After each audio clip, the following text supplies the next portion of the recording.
Welcome to ప్రజా చైతన్యం. ఈరోజు మనం భారతదేశ రాజకీయ పరిస్థితుల గురించి చర్చిస్తున్నాం. దీనిలో ప్రధానంగా భారతదేశ ప్రధానమంత్రి శ్రీ నరేంద్ర మోడీ గారు ఆంధ్రప్రదేశ్ పర్యటనను విజయవాడ రోడ్ షోతో ముగించి ఢిల్లీ వెళ్ళడం జరిగింది. దీనిపై సమగ్రంగా నిజానికి కూటమికి ప్రయోజనం చేకూరిందా, లేక కూటమి పరిస్థితి ఎక్కడ వేసిన గొంగళి అక్కడనే ఉందా? దీనిపై సమగ్ర విశ్లేషణను అందించడానికి జీవీఎల్ఎన్ చారి గారు మనతో ఉన్నారు. ప్రముఖ అస్ట్రాలజర్ మరియు రాజకీయ అనలిస్ట్ మనతో ఉన్నారు. వారితో మనసులో మాటని పంచుకునే ప్రయత్నం చేద్దాం. జీవీఎల్ఎన్ గారు నమస్కారం. ఈరోజు నరేంద్ర మోడీ గారు ఆంధ్రప్రదేశ్ పర్యటనను ముగించుకొని వెళ్ళారు. ఆంధ్రప్రదేశ్ రాష్ట్రంపై నరేంద్ర మోడీ గారి ప్రభావం ఎంతవరకు ఉండబోతుంది? దానిపై ఒకసారి మీ విశ్లేషణ. సో ప్రజా చైతన్యం ప్రేక్షకులకి ఆత్మసాక్షిగా మనసులో మాటలు మనం చెప్పుకోవాలి. ఎందుకంటే ఇది చాలా క్రూషియల్ టైం. పీరియడ్. ఒక పక్కన కూటమి పేరు చెప్పుకుంటూనే వాళ్ళలో వాళ్ళు సొంత ఎజెండాలు పెట్టుకొని పోయే పరిస్థితి తీసుకొచ్చుకున్నారు. ఎక్కడైతే బీజేపీ పోటీ చేస్తుందో ఆ ఒక్క చోట తప్ప, అంటే సుమారు 10 సీట్లకు పోటీ చేస్తుంది, 6 ఎంపీ సీట్లు ఉమ్మడిగా పోటీ చేస్తున్నారు. అక్కడ తప్ప మిగిలినటువంటి 145 నియోజకవర్గాల్లో ఎక్కడ బీజేపీ కానీ జనసేన జెండా కనపడకుండా ఎవరి ఎజెండాతో వాళ్ళు ప్రచారాలు మొదలుపెట్టారు. కూటమి మొత్తంగా అధికారంలో ఉన్నట్టు అంటే 2014 పోల్చుకుంటే చంద్రబాబు గారు మెళ్ళ 3 కండవాలు వేసుకున్నారు. ఇప్పుడు అసలు కండవాలు లేనటువంటి గొడవలు ఇప్పదీసినటువంటి రాజకీయాలు చేస్తున్నారు. గొడవలు కప్పకుండా రాజకీయాలు చేస్తున్నారు. అంటే ఒక రకంగా చెప్పాలంటే ఆంధ్రప్రదేశ్ ప్రజల యొక్క మానాలను కూడా పణంగా పెట్టించి కూటమి చేసేటువంటి కుళ్ళు రాజకీయాల్లో ఆంధ్రప్రదేశ్ ప్రజలు ఒక రకంగా చెప్పాలంటే విసిగి వేసారిపోయి ఇలాంటి కూటాలు మనకు కావాలా అనుకునేటువంటి సమయంలో తగుదనమ్మా అని పెద్ద ముత్తైదుని పిలుచుకొని వీళ్ళు పోయి ఆయన్ని బతిమలాడుకున్నారు. అయ్యా మీకు 6 సీట్లు ఇచ్చాము, మీకు 31 స్థానాల కూటమి మీద మీరు పోటీ చేస్తున్నారు, మాకు ఆంధ్రప్రదేశ్లో జగన్మోహన్ రెడ్డి సంక్షేమ పాలన ముందు మాది నిలబడతలేదు, మా ఓట్ బ్యాంక్ 40% ఉంది, ఆ 40% 20% దిగజారిపోకుండా మీరు వచ్చి జగన్ ఏదో ఒక మాట అంటే కానీ మా ఈ 40% ఓట్ బ్యాంక్ మేము కాపాడుకోలేని పరిస్థితిగా ఉందని విశ్వసనీయ వర్గాల సమాచారం ఇక్కడి నుంచి పెద్దలు ఢిల్లీ వెళ్ళి ఆయన కాళ్ళు పట్టుకొని బతిమలాడి ఒక పర్సనల్ ప్యాకేజీ మీద ఆయన తీసుకొని వచ్చారు. అంటే ఇక్కడ ఒక చరిష్మా ఉన్నటువంటి రాజకీయ నాయకుడు, ఒక బీసీ వర్గానికి చెందినటువంటి మోడీ 10 ఏళ్ళు ప్రధానమంత్రిగా చేసి 2019 ఎన్నికలలో నిన్ను, నీ పెళ్ళాన్ని, నీ తల్లిని, నీ కులాన్ని మొత్తాన్ని విపరీతంగా దూషించినటువంటి నీకు టెర్రరిస్ట్గా చిత్రీకరించి అసలు నిన్ను తిట్టకుండా తిట్టినటువంటి చంద్రబాబు గారి సభకి రావడం భారతదేశంలో ఏ రాజకీయ నాయకుడు ఆయన అన్ని మాటలు అని. సో అలాంటి వారిని కూడా నీవు పక్కన పెట్టుకొని జగన్మోహన్ రెడ్డి గురించి మాట్లాడుతున్నారంటే దయ్యాలు వేదాలు వలిచినట్టుగా ఉంది. అంటే ఆంధ్రప్రదేశ్కి రాకముందు పబ్లిక్ ఆలోచన చేశారండి, ఈ 6 స్థానాలు ఎంపీ స్థానాలు మోడీకి వేద్దాం, తిరిగి అయోధ్య రామ మందిర నిర్మాణం ద్వారా కొంత గ్రాఫ్ పెంచుకున్నారు, సో అసెంబ్లీకి మనకు జగన్మోహన్ రెడ్డికి వేసుకుందాం, వారి మిగిలిన పార్లమెంట్లో వాళ్ళ చేత మనం పోటీ చేయించుకుందాం అనుకున్నటువంటి ఆ వాతావరణం ఒక్కసారి అనకాపల్లి రాజమండ్రి సభలో ఆయన మాట్లాడిన తీరు ఇతను కూడా దొందే అన్న చందంలో ఉంది. ఒక చిన్న కథ గుర్తొస్తుంది మనకు. పల్లెటూరులో పూర్వంలో చెప్పుకునేవాళ్ళు. కానీ బీజేపీ నుంచి పోటీ చేసిన వ్యక్తులు ఎవరు నిజానికి బీజేపీ వ్యక్తులు కాదు కదా. దానిలో దాని 60-70%. దాని దగ్గర పోబోతున్నాం. మీ కథ చెప్పండి. పల్లెటూరులో ఒక చిన్న కథ ఉండేది అనమాట. కొత్తగా పెళ్ళైనటువంటి పెళ్లి కొడుకుని పెళ్లి కూతురుని అప్పట్లో మనకి ఈ ట్రాన్స్పోర్ట్ లేని కొత్తల్లో పల్లకీలో బోయిలు మోసుకెళ్ళేవాళ్ళు. వాళ్ళు ఎండాకాలం ఆ బోయిలు నలుగురు 4 పక్కల మోసుకుంటూ పోయి ఒక చింత చెట్టు కింద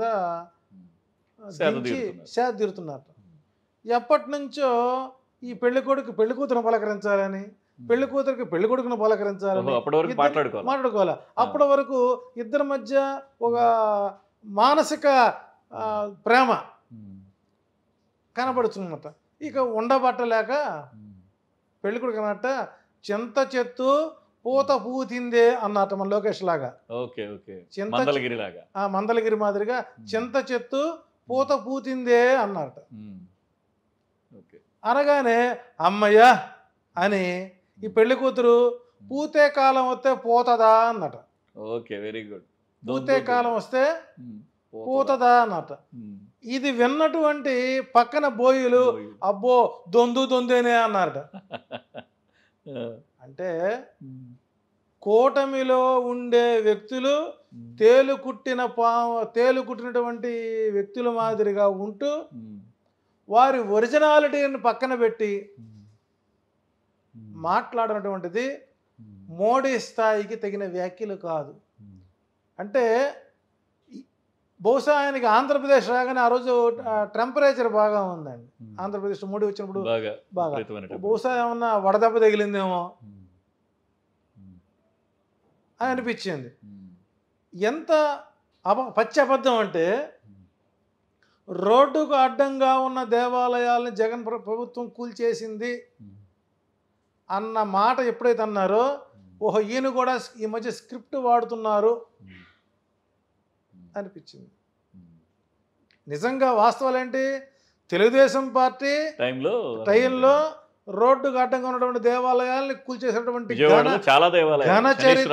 ఘన చరిత్ర చంద్రబాబు నాయుడు గారి ప్రభుత్వానికి. ఆ టైంలో వాళ్ళు కూడా అంటే అక్కడ విశాఖ స్టీల్ ప్లాంట్ని ప్రైవేటీకరణ చెయ్యను అని మోడీ ఎందుకు చెప్పలేకపోయాడు? ఎందుకు చంద్రబాబు నాయుడు చెప్పించలేకపోయాడు? అంటే ఇక్కడ వీళ్ళు చేసేటువంటి అకృత్యాలు అరాచకాలు బయటపడకుండా ఉండడం కోసం, అంటే కేవలం బీజేపీ పార్టీ మోడీ గారికి ఈ 6 ఎంపీ స్థానాలే రేపు పొద్దున ఆయన పదవికి తీసుకొస్తాయని ఏమన్నా ఊహించారా? మరి మోడీ గారు ఏమన్నా సంస్కారవంతుడా సాంప్రదాయపరుడు? ఆయన చెప్పిన అబద్ధాలు ఎన్ని ఉన్నాయండి? ప్రత్యేక హోదా 2014లో తిరుపతిలో ఇచ్చిన హామీని ఎందుకు దక్కారు? లేదు. పోలవరం ప్రాజెక్టు మేము 2 సంవత్సరాల్లో పూర్తి చేస్తానప్పుడు మరి గత 5 సంవత్సరాల పాటు మీరు ఎందుకు చేయలేకపోయారు?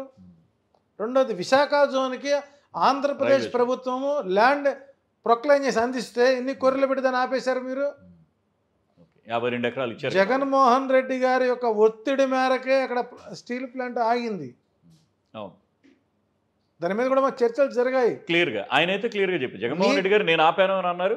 ఆయన ఏం చేశారనేది ఆయన చెప్పలేదు. నీతి ఆయోగ్ ప్రకారం ప్రభుత్వం పర్ఫెక్ట్ నడుపుకుందని నీతి ఆయోగ్ సర్టిఫికేట్ ఇచ్చినటువంటి ప్రభుత్వం అవినీతి పరులను నువ్వు ఎలా చెప్పగలుగుతున్నావు? అంటే నీ ప్రభుత్వంలో అవినీతి పరులు లేరా? నీ ప్రభుత్వమే స్కామ్స్ లేవా?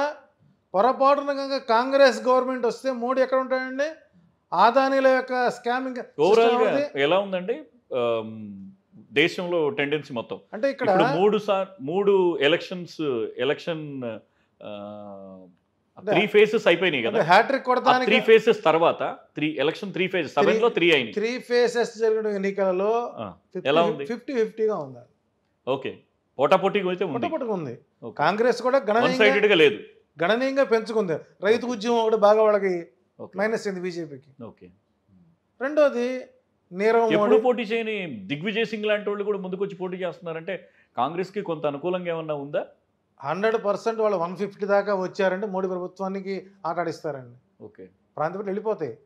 మొత్తం 543 లోక్సభ స్థానాలు మనకుంది.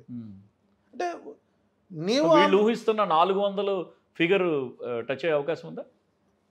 ఇక్కడ మోడీ ప్రభుత్వానికి ప్రస్తుతం ఉన్నటువంటి 543 లోక్సభ స్థానాలు మొత్తం మనకు పార్లమెంట్ స్థానాలు. పార్లమెంట్ స్థానాలు. ఇందులో బీజేడీ పార్టీకి ఓకే, బీజేడీ పార్టీకి 11 నుంచి 15 స్థానాలు వచ్చే అవకాశం ఉంది. ఆప్కి వచ్చేసరికి 6 నుంచి 7 స్థానాలు వచ్చే అవకాశం ఉంది. టీఎంసీకి 25 నుంచి 30 స్థానాలు వస్తుంది. తృణమూల్ కాంగ్రెస్కి. వైసీపీకి 16 నుంచి 19 వరకు వచ్చే అవకాశాలు ఉన్నాయి. ఓకే, వైఎస్ఆర్ కాంగ్రెస్ పార్టీకి. కాంగ్రెస్ పార్టీకి 60 నుంచి 170 వరకు వచ్చే అవకాశాలు ఉన్నాయి. ఓకే, ఇండివిజువల్గా కాంగ్రెస్ అంటే బీజేపీ కూటమికి ఎన్డీఏకి వచ్చేసరికి సుమారు 232 సీట్ల వరకు వచ్చే అవకాశాలు ఉన్నాయి. 232 మ్యాజిక్ ఫిగర్ని ఇంకొక 40 తక్కువ ఉంటుంది, టచ్ చేయడానికి తక్కువ ఉంటుంది. సౌత్ ఇండియా వచ్చేటువంటి ఎంపీ సీట్ల మీద వాళ్ళు ఆధారపడాలి ఖచ్చితంగా. అప్పుడు 6-7 సీట్లు వచ్చినటువంటి టీడీపీ సహకరిస్తుందా, లేకపోతే ఒరిస్సాలో నవీన్ పట్నాయక్ గవర్నమెంట్ సపోర్ట్ చేస్తుందా, ఇటు తమిళనాడు సపోర్ట్ చేస్తుందా, కేరళ సపోర్ట్ చేస్తుందా, తెలంగాణ సపోర్ట్ చేస్తుందా? అంటే నీకు ఫస్ట్ టైం కేంద్ర ప్రభుత్వాన్ని 2 సంవత్సరాలు 2 పర్యాయాలు అప్రహతిగతంగా పాటించినటువంటి బీజేపీ కూడా ఈసారి నీటిలో పడుతుంది. కొంత దక్షిణ భారతదేశం ఎంపీల అవసరం ఏర్పడింది. ఇన్ సేమ్ వే ఇదే టైంలో కనుక పూర్తి స్థాయిలో కనుక కాంగ్రెస్ పార్టీ 150-160 కనుక రీచ్ అయిందంటే ప్రాంతీయ పార్టీలు మొత్తం వెళ్ళే అవకాశాలు ఎక్కువ ఉంటాయి. నీకు తమిళనాడు, కేరళ, కర్ణాటక, మధ్యప్రదేశ్, ఛత్తీస్గఢ్ ఎంపీలు కరెక్ట్గా కాంగ్రెస్ పార్టీకి వస్తే ఇది ఎక్కడ నిలబడుతుందండి? కాబట్టి ఇక్కడ 5 సంవత్సరాలు జగన్ ప్రభుత్వంతో సయోధ్యగా ఉండి అందుకేనా ఏం మాట్లాడకుండా మీ పబ్బం గడుపుకొని, మీ పబ్బాలు గడుపుకొని, మీకు కావాల్సిన బిల్స్ని పాస్ చేయించుకొని చివరి క్షణంలో నీవు విఘ్నత గల రాజకీయ నాయకుడివై ఉండి జగన్ ప్రభుత్వం అవినీతిలో కూరుకుపోయిందంటావా? 2 సంవత్సరాల కరోనా సమయంలో భారతదేశంలో నువ్వు సాధించినటువంటి సాధ్యమైనటువంటి ఏంటి చెప్పానండి? అక్కడికన్నా సెంట్రల్ గవర్నమెంట్ కన్నా స్టేట్ గవర్నమెంట్ బాగా చేసింది. ఒక్కొక్కరు 5 లక్షల రూపాయలు అకౌంట్లో వేస్తాన్నావు, వేశారా? బ్లాక్ మనీ తెప్పిస్తానన్నావు, తీసుకొచ్చావా? నీరవ్ మోడీ లాంటి వాళ్ళు ఆ గోవాలో ఉన్నటువంటి కింగ్ ఫిష్ అయినా ఎందుకు రాలేకపోయారు, తీసుకురాలేకపోయారు? మీరు వాళ్ళకి ఎందుకు రక్షిస్తున్నారు? కేవలం ఆదాని కంపెనీకే మీరు ఎందుకు అన్ని రకాల పనులు చేస్తున్నారు? జైషా, అమిత్ షా కొడుకు, బీసీసీ క్రికెట్ బోర్డులో అధ్యక్షుడిని ఇచ్చి బెట్టింగుల పర్వాన్ని తాల్సింది మీరు కదా? అంటే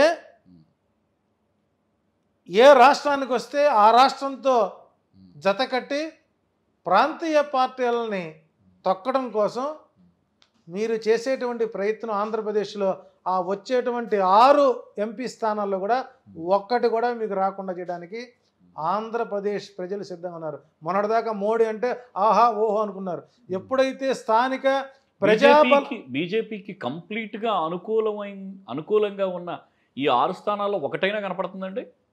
అనకాపల్లి, రాజమండ్రి, ఇక్కడ రాజంపేట, తర్వాత ఇంకా ఎక్కడ పోటీ చేస్తున్నారు? 6 నియోజకవర్గం. అంటే ఇక్కడ కూటమి బందరు ఒకటి, బందరు కూటమికి అనకాపల్లి, మిగతా 2 బందరు, అనకాపల్లి, రాజమండ్రి, తిరుపతి అండ్ రాజంపేట.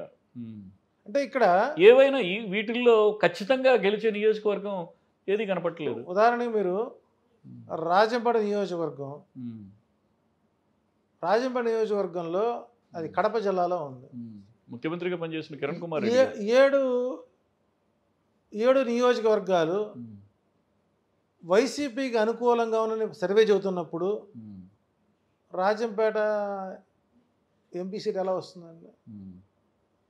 రాదుగా.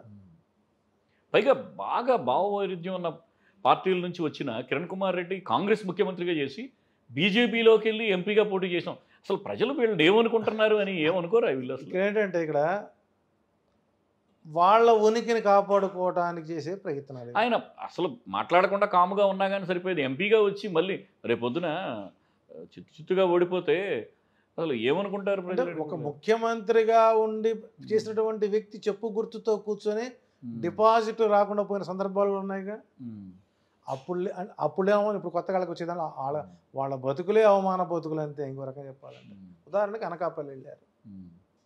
అనకాపల్లిలో ఆయన చేసిన వ్యాఖ్యలు ఏంటంటే, అంటే జగన్మోహన్ మాట అన్నారు, పారిశ్రామికంగా విశాఖపట్నం అభివృద్ధి చెందుతోంది, రేపు మన క్యాపిటల్ సిటీ విశాఖపట్నం చేస్తున్నాం కాబట్టి ఇక్కడ సీఎం రమేష్ని గెలిపిస్తే మీరు పొరపాటున ఇది స్టీల్ సిటీ ప్రైవేటీకరణానికి రెఫరెండంగా వాళ్ళు తీసుకుని వెళ్ళే ప్రయత్నాలు వస్తాయి. ఎక్సలెంట్ పాయింట్ రైజ్ చేశారు జగన్మోహన్ రెడ్డి గారు.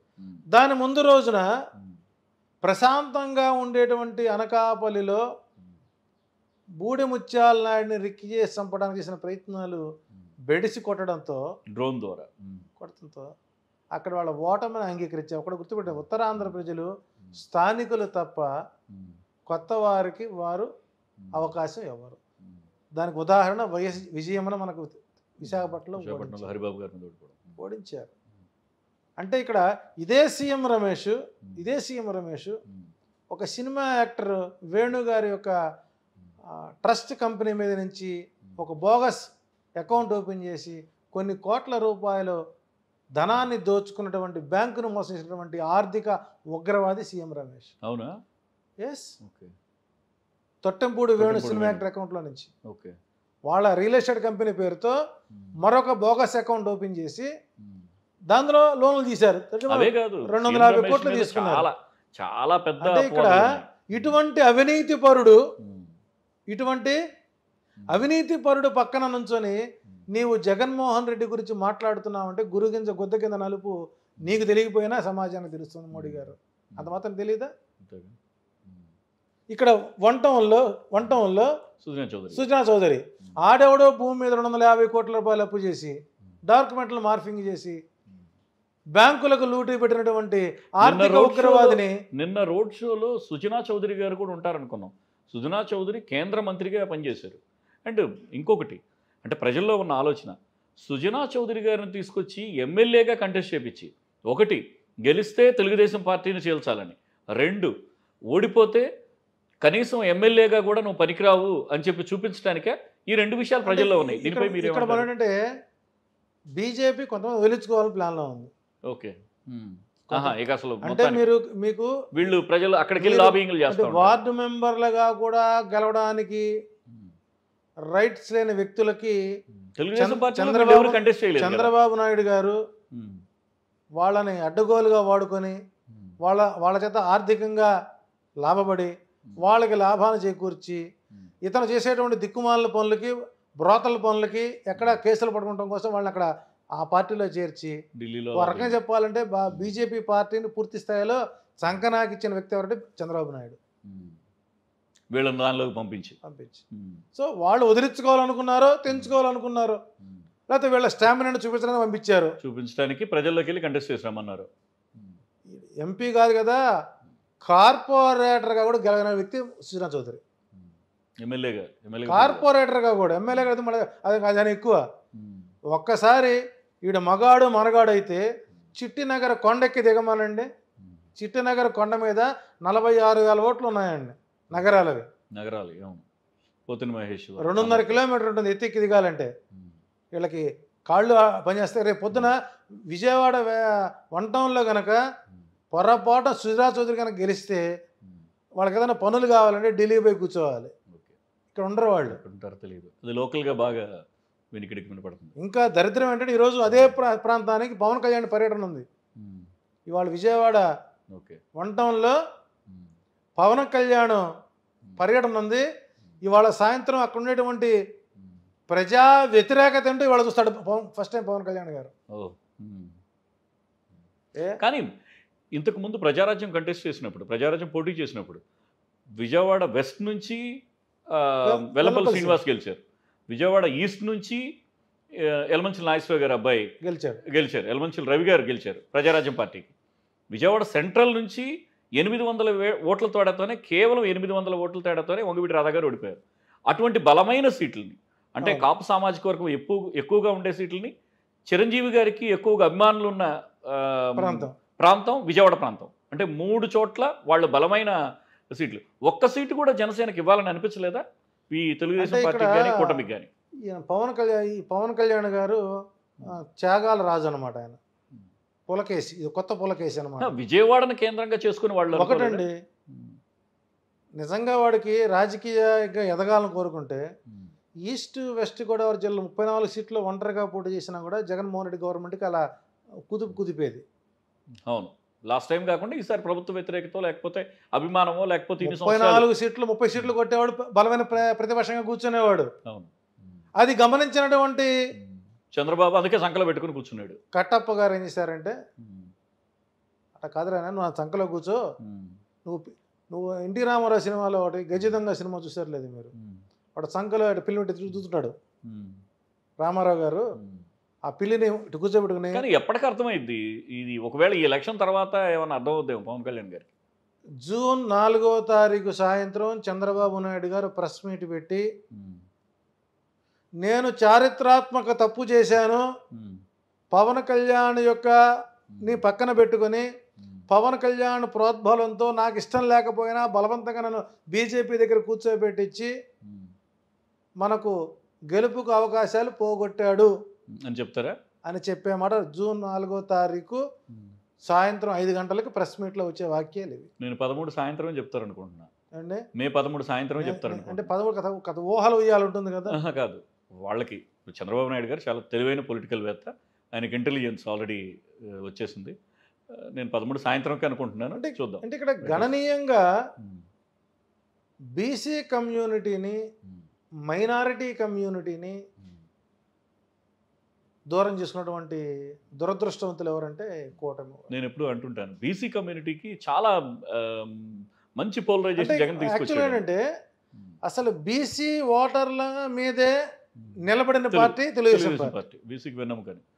అటువంటి బీసీ కమ్యూనిటీని జగన్మోహన్ రెడ్డి 2019 నుంచి డ్రిప్ ఇరిగేషన్ చేసుకుంటూ, అవును, కొంచెం చేసుకుంటూ టోటల్గా అతన్ని వాళ్ళకి ఫ్రూట్ఫుల్ లైఫ్ ఇచ్చి టర్న్ చేసుకున్నారు. కృష్ణయ్య గారిని, బేద రవిచంద్ర యాదవ్ని, తర్వాత ఈ మోపిదేవి వెంకటరమణని, తర్వాత ఈ సెట్టిపల్లి సామాజిక వర్గంతో అందరూ కూడా ఆయన పిల్లి సుభాష్ చంద్రబోస్ అందరినీ బీసీ సామాజిక వర్గాల నుంచి రాజ్యసభకు పంపించడం నేను గతంలో ఎప్పుడు తెలుగుదేశం పార్టీ కూడా చేసి ఉండలేదు. నేను ఎందుకు ఆంధ్రప్రదేశ్లో పూర్తి స్థాయిలో వైసీపీ అధికారులకు వస్తున్నానంటే, కరుడు కట్టినటువంటి తెలుగుదేశ ఉగ్రవాది ఒక ఆయన ఉన్నాడు, రాజకీయ ఉగ్రవాది, వడ్డే శోభనాధీశ్వరరావు గారు. అవును, ఎంపీగా చేశాడు, వ్యవసాయ శాఖ మంత్రిగా పనిచేశాడు.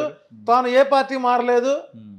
ఆ రోజు ఎన్టీ రామారావు గారి పార్టీలో చేరాడు. చివరికి ఎన్టీ రామారావు పార్టీలో వచ్చి బయటకు వచ్చినా కూడా తాను ఇండిపెండెంట్గా కూర్చొని ప్రశాంతంగా ఉన్న వ్యక్తి నిన్న ప్రెస్ మీట్ పెట్టి ల్యాండ్ టైటిల్ యాక్ట్ మీద చంద్రబాబు నాయుడు గారిని ఉతికి ఆరేసి నార తీసి ఆ నార మొత్తాన్ని మంగళగిరి పంపించి మంచి గుడ్డ నెయ్యరాబాబు అని పంపించారు. అవునా, వినలేదండి.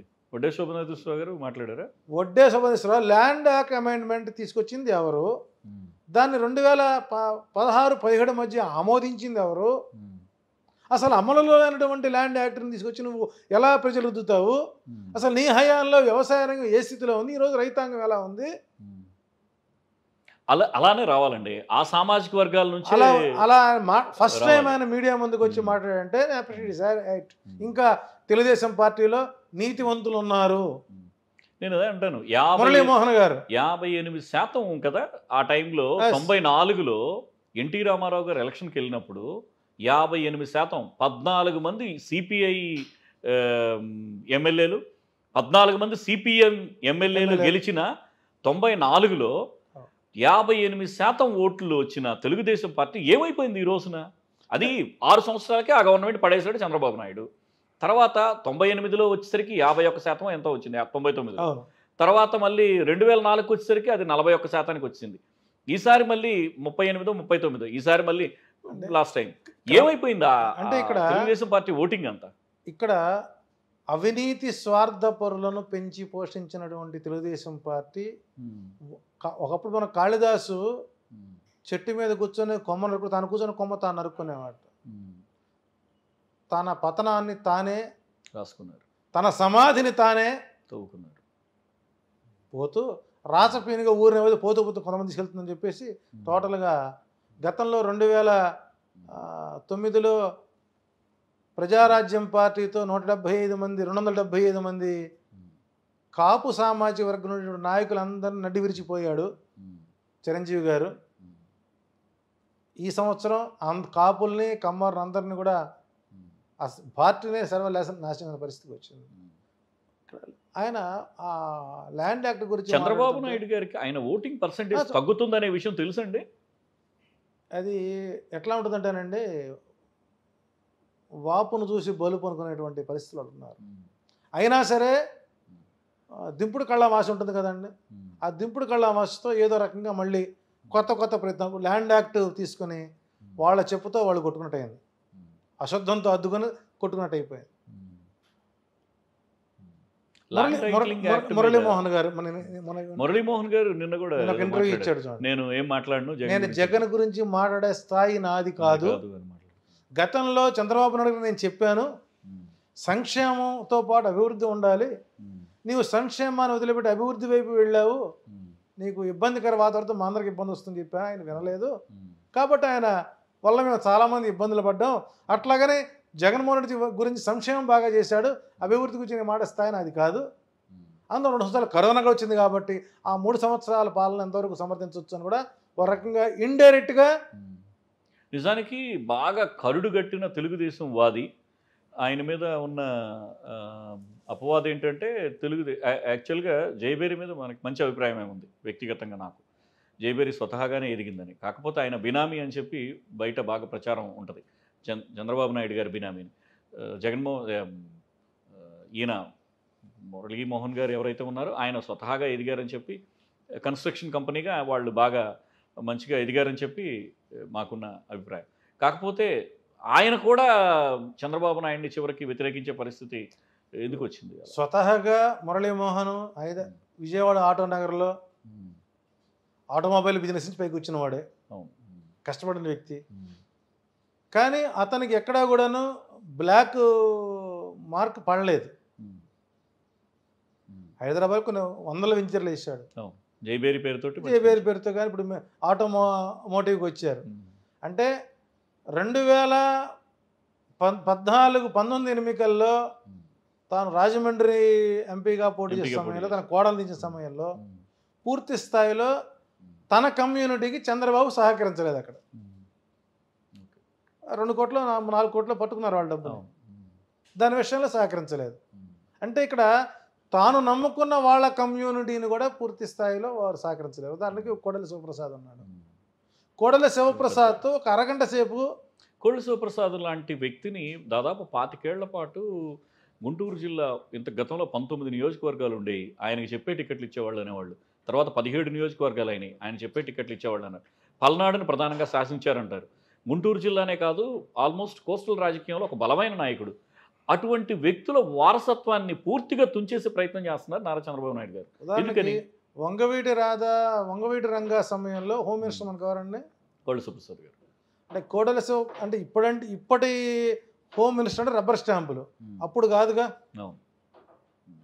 కాదు కదా. అంటే కోడెల శివప్రసాద్కి తెలియకుండానే రంగా హత్య జరిగిందంటారా?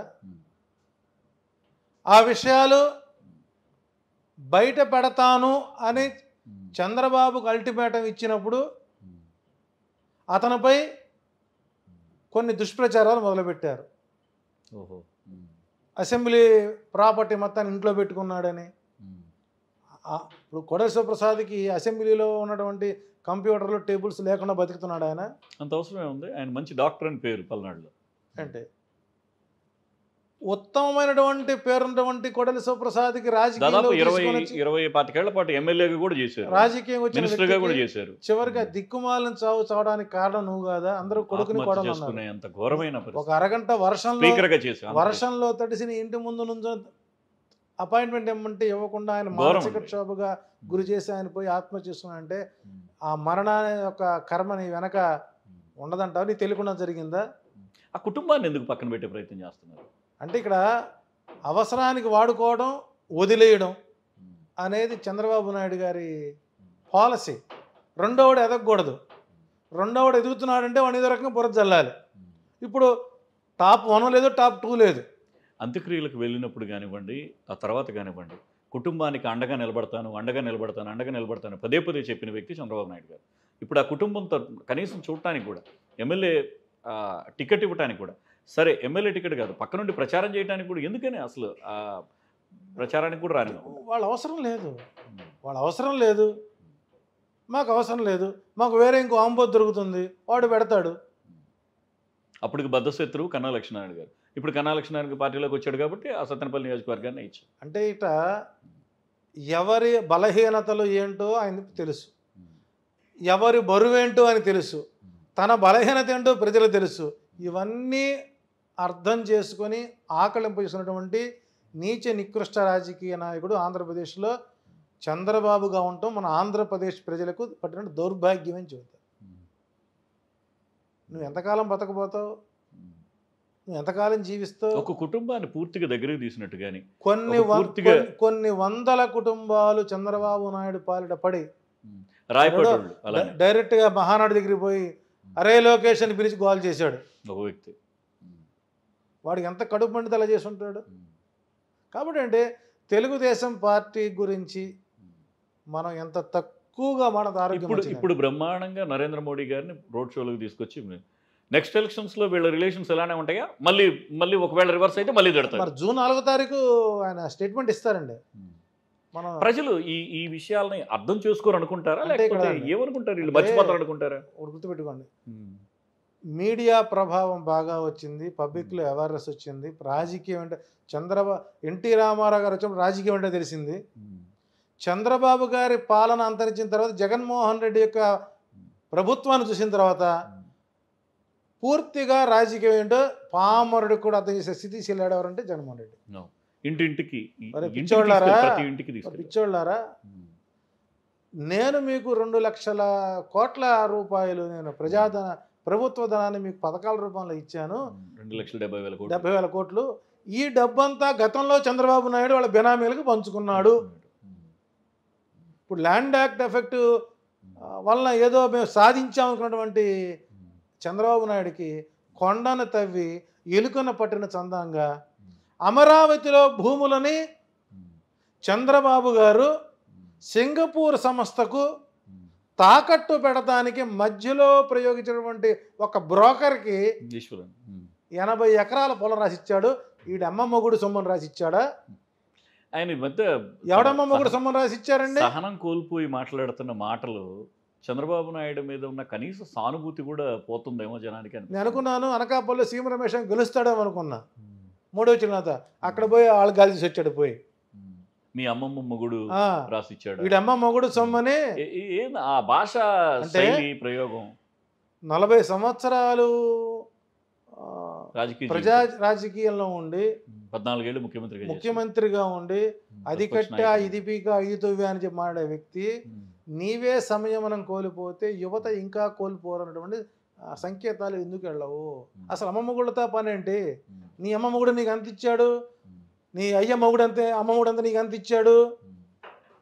ఎవడన్నా వారసులు అంటే ఎవరండి? ఖర్జూర్ నాయుడు కుటుంబం వారసత్వం నీకు. నీ ఎన్టీ రామారావు వారసత్వం నీకెందుకు వస్తుంది? రాజకీయ వారసత్వం ఏమో ఎన్టీ రామారావు దగ్గర నుంచి. ఇప్పటికైనా ఆయనకి ఏమన్నా అనిపిస్తుందండి ఎన్టీ రామారావు కుటుంబాన్ని లేకపోతే మనుషుల్ని ముందుకు తీసుకురావాలని? ప్రజలందరూ వెర్రి పుష్పాలు అనుకుంటున్నాను. నేను ఒక్కనే తెలియగలవాడిని, ప్రపంచంలో నా అంతటి మేధావికి ఒకడు లేడు అని నేనే కనిపెట్టాను. పురంధరేశ్వరి గారి కన్నా ఆ గెలిచే నియోజకవర్గం ఏదో ఇస్తే ఆవన్నా కనీసం రిప్రజెంటేషన్. ఇక్కడ ఒకటండి, పురంధరేశ్వరి ఏమన్నా మహారాజకీయ పతివ్రత ఏంటి చెప్పండి? అట్లీస్ట్ ఎన్టీ రామారావు గారి కూతురు చిన్న లాజిక్. అరే తండ్రిని చంపినటువంటి వాడితో పక్కన చేయకుండా వీళ్ళు కూతురు కొడుకులేటండి. కనీసం అదొక అరాచక వంశం అయితే అది. నిజంగా ఎన్టీ రామారావు గారు వారసుడు ఎవరైనా చెప్పుకోవాలంటే జగన్మోహన్ రెడ్డి చెప్పుకోవచ్చు. కొద్దిగా అతని పాలసీలు కొన్ని ఇంప్లిమెంట్ చేశాడు, పాలసీస్ చేశాడు. ₹1 బియ్యం ఇచ్చినటువంటి ఎన్టీ రామారావు గారి పాలసీ నేను వచ్చి ₹5 పెంచాడు, నువ్వెట్ట వారసుడు అవుతావండి? మద్య నియంత్రణ కూడా ఎలక్షన్ లో ఆయన ప్రధానంగా దోబగుంట నుంచి స్టార్ట్ అయిన సారా ఉద్యమాన్ని పేజీలు రాసిన ఈనాడు ముఖ్యమంత్రి కాగానే ఎన్టీ రామారావు గారు ముఖ్యమంత్రి కాగానే ఫస్ట్ సైన్ చేశాడు. మద్య నిషేధం చేశారు. 6 నెలల తర్వాత దాన్ని తీసేసిన ఘనత చంద్రబాబు కాదు, ఘనత చంద్రబాబుది. అధికారంలోకి వచ్చేటప్పుడు ఒక ఎత్తు, అధికారంలోకి వచ్చిన తర్వాత మళ్ళీ ఈ రోజున ఒక కామన్ వచ్చేప్పుడు ఒక టిఫిన్ సెంటర్లో నుంచున్నాం, పబ్లిక్ డాక్యుమెంట్ అని.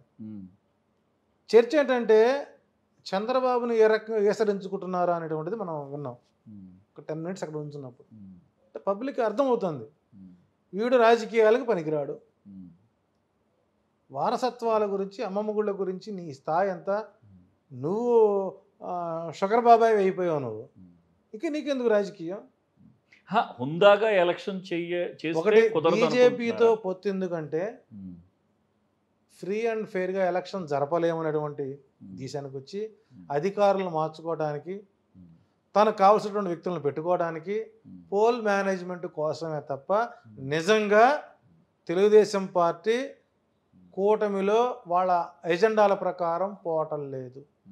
సో చివరికి ల్యాండ్ యాక్ట్ విషయంలో కూడా ఫెయిల్ అయ్యాం కాబట్టి ఇంకేదైనా కొత్త కోణంలో రావడం కోసం మళ్ళీ బెట్టింగుల పర్వాన్ని తీసుకొని వచ్చి ప్రజల యొక్క ధనాదోగాన్ని సిద్ధమయ్యారు. సో జూన్ 13వ తారీఖు నుంచి మే 13 నుంచి జూన్ 4 మధ్య ఈ పటాలం ఏదైతే ఉందో మొత్తం రాష్ట్ర సరిహద్దులు దాటి వెళ్ళిపోయే పరిస్థితి వచ్చింది. చిన్న లాజిక్ నిన్న మనం చూసాం. మనం తెలుగుదేశం పార్టీ నాయకులు ప్రలోభాలకు తీస్తూ మధ్యతరగతి కుటుంబాల దగ్గరికి, లేబర్ దగ్గరికి వెళ్ళి 4,000 ఇస్తాం, 5,000 ఇస్తాం అని ఓట్ బ్యాంకు ఓటు నోటు తీసుకొచ్చారు. కానీ జగన్మోహన్ రెడ్డి గారు కూడా చెప్తున్నాను తీసుకోండి కానీ ఓటు మాత్రం మీకు తెలుసు ఎవరికి వేయాలి. కానీ ఇక్కడ జగన్మోహన్ రెడ్డి కానీ చాలా చోట్ల తిరస్కరిస్తున్నారు అని జగన్మోహన్ రెడ్డి గారి మాటను కూడా పబ్లిక్ తిరస్కరిస్తారు ఆ ఒక్క విషయంలోనే.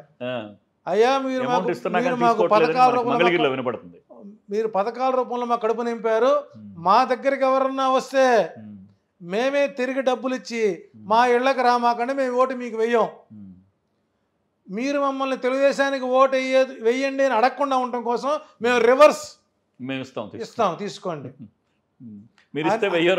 అనే స్థితికి ఈ రోజున బడుగు బలహీన వర్గాలు వారు వచ్చారంటే జగన్ మోహన్ రెడ్డి ప్రభుత్వం విజయ అవకాశాలు ఏ స్థాయిలో ఉన్నాయో మనం చూసుకోవాలి. సో కాబట్టి ట్రెండ్స్ వాళ్ళు సొంత సర్వేలో కానివ్వండి, నేషనల్ సర్వేలో కానివ్వండి, ఇప్పుడు వచ్చిన అన్ని సర్వేల్లో ఏ ఒకటో రెండో తప్ప 90% వైసీపీకి సపోర్ట్ వస్తూనే ఉన్నాయి.